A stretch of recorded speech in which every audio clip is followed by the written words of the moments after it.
રાજકોટ શહેરમાં ગુરુવારે સાંજે કમોસમી વરસાદ પડતા અનેક વિસ્તારમાં રસ્તા પર પાણી ભરાઈ ગયા હતા. 1.5 ઇંચ વરસાદ પડતા ગવલીવાડ વિસ્તારમાં ગોઠણડૂબ પાણી ભરાઈ ગયા હતા.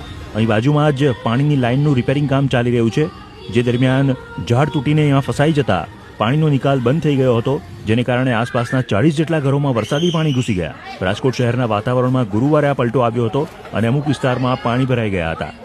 રાજકોટ શહેર ઉપરાંત આજુબાજુના ગામોમાં પણ પવન સાથે કમોસમી વરસાદ પડ્યો હતો.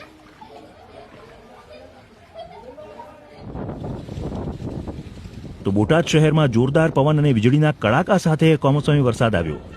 ગુરુવારે સાંજે ભર ઉનાળે ચોમાસા જેવો માહોલ થઈ ગયો. તો મોરબીના ટંકારા તાલુકામાં કમોસમી વરસાદ વરસ્યો.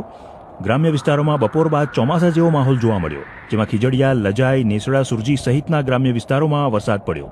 લજાઈ ચોકડી પાસે ભારે પવન સાથે કમોસમી વરસાદ પડ્યો હતો. તો સુરેન્દ્રનગરમાં લીંબડી તાલુકાના ગ્રામ્ય વિસ્તારમાં ગુરુવારે સાંજ પછી વાતાવરણમાં પલટો આવ્યો.